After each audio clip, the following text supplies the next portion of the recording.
Before we get this video started, I'm going to give you Daz's response because I forgot to add it into the freaking video. So, he say, he mad now? 100. Now he want to F me up business-wise by trying to steal everything I own that was on death row by forced signature and not paying royalties since he had the label using all royalties to pay his staff. They making more than the artists I sued Suge back in the day.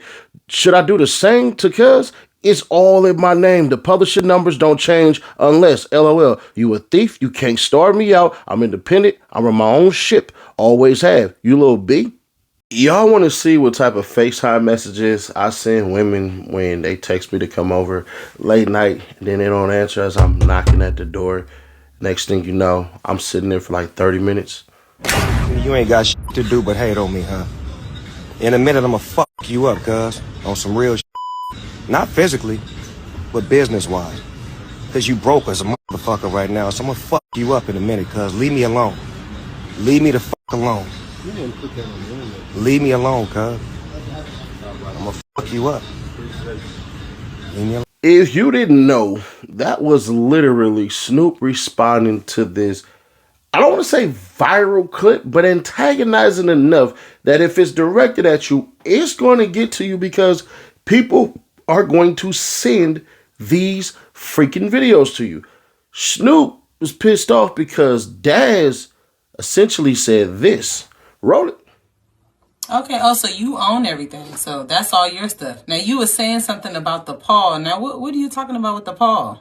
Well, like I was saying, the paw is trademarked. Like I told Snoop, you got rejected and I got accepted. You know what I'm saying? So that was the moneymaker. The paw is like the Apple sign, like I said before. And like I said, they tried to go behind my back and trademark all my work and then flung my face like, yeah, we got it, nigga. That's all we wanted, nigga, because I'm finna sell everything for $1 billion to Universal. You know what I mean? But shh, don't be selling my shit. Now, what do you mean by selling? He said he was going to sell it, or what they're selling Death Row, the new Death Row that just came? Snoop, everything Snoop's involved with, he gonna sell all that shit for $1 billion. You know, cash it for their catalog. And then he sell that shit and he just start over and make new music. You know, it's easy. You sell what you know what I'm saying? Nigga got all that money. I mean, I don't be counting niggas' pockets, but I got my own pocket. You know what I mean? Now, how many albums is over there? Now, how many albums is over there at Death Row? Because you were saying that it was the doggy style and there was two other ones you was talking about. Yeah, you know, the shit that I got on the wall right here, you know what I'm saying? The Chronic is already going back to Dr. Dre. Tupac took all his greatest hits album, all his albums, all his shit back over to Amaru. So what is left on Death Row? But I'm coming to get my shit, so what's going to be left on Death Row? So he got to make new catalog, and that's where all the new cats come in at, you know what I'm saying? Making new content. You know, something is crazy. The first time I seen that Dogg Pound logo, no disrespect to Snoop, but I didn't even see Snoop name on it. The first time I seen it was only Daz and Corrupt. Take a look, and I'm going to show you where the Dogg Pound logo pops up today.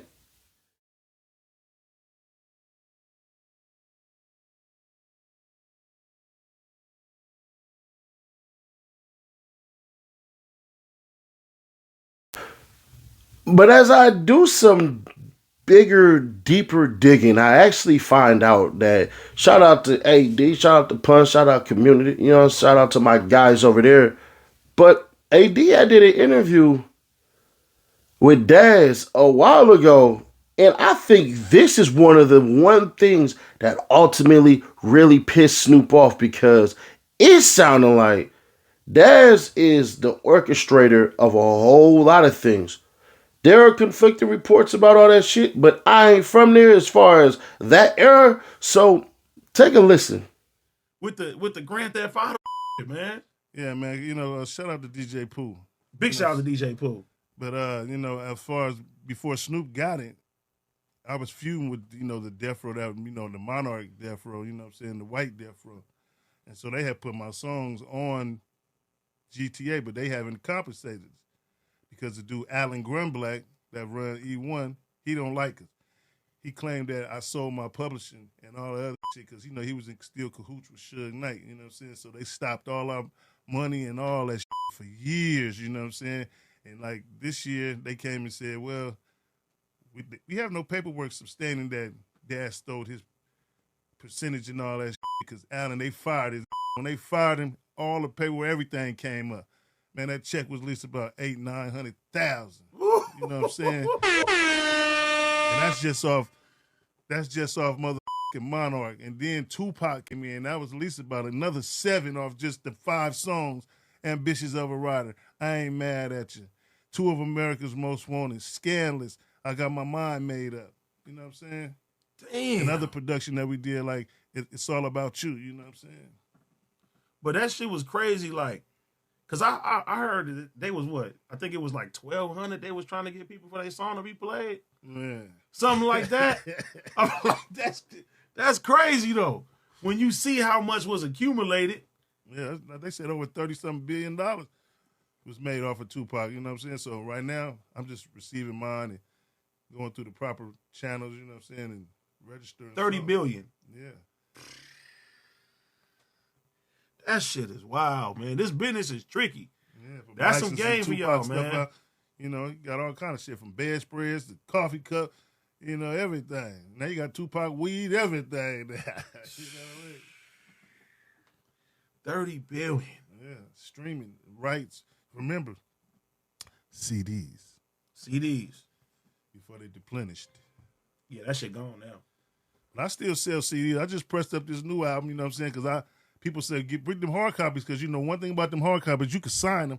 That's a classic, authentic thing right there. You know what I'm saying? Especially when I sign it, I'm marking it up, gang style with your name on it and everything. You know what I'm saying? So when I got the new CDs, y'all order. You know what I'm saying? Do you feel like that messed up like the essence of it?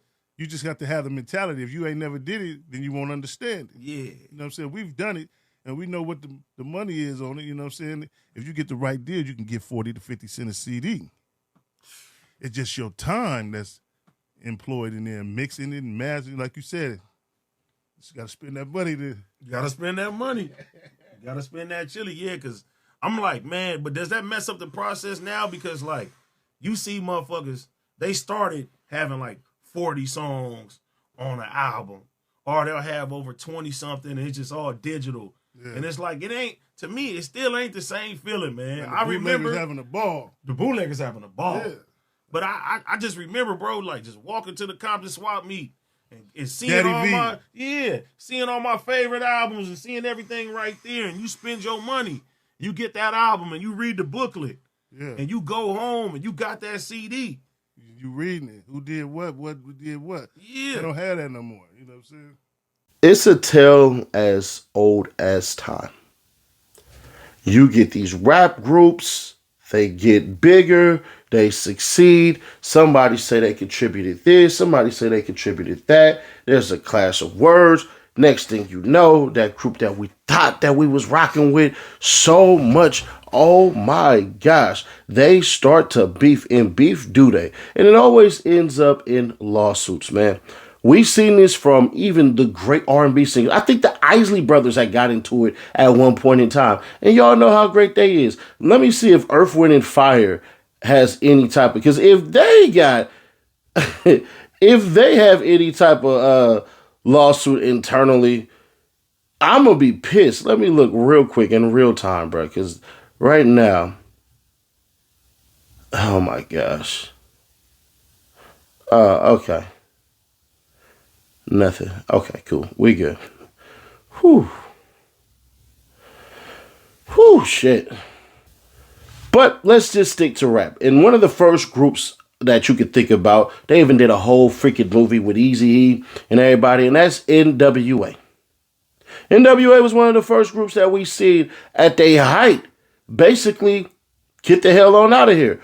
The Roots, Black Thought, and Malik B, them, 3-6 Mafia, Bone Thugs and Harmony, UGK, sort of, Run DMC, Public Enemy, The Migos, Fugees, Tribe Called Quest, Clips, Ghetto Boys, Locks, Wu-Tang Clan, Naughty by Nature. So this is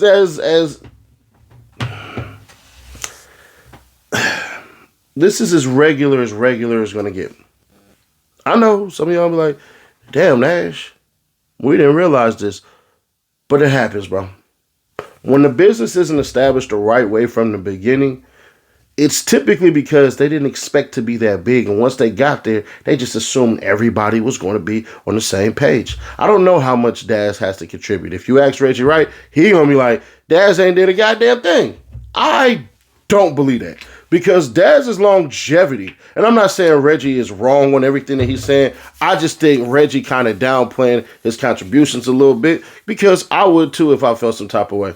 You know, Daz also said that him and Reggie squabbled, and Reggie said he, whatever the hell. That, I ain't even gotta do all that. Y'all go hit up Reggie Wright for that and get it in that way. Daz too. There's only two people that I kind of would put up over there that, but I don't think they would know anything about the business, but I can give them their flowers right here. Shout out to shout out to Warren G, you feel me?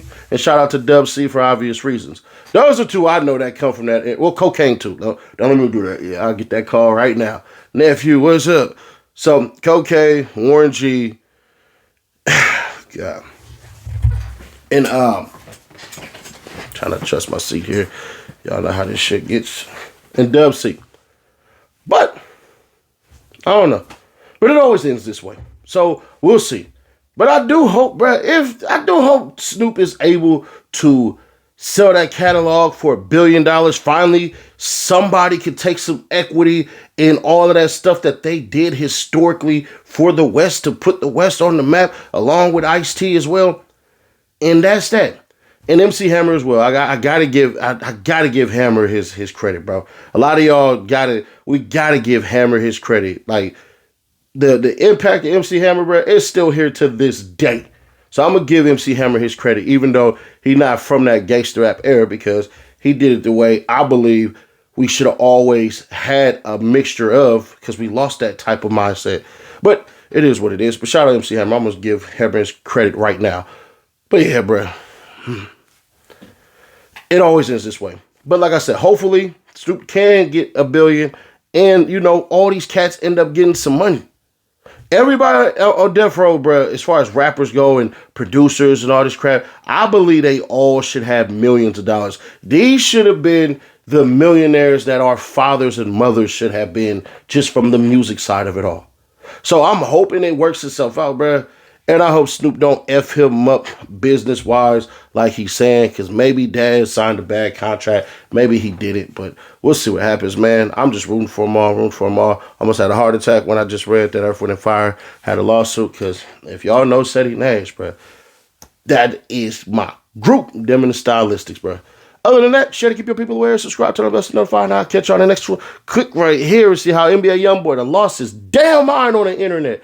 Or click right here for the playlist, and I'll catch you on the next one. Reloading.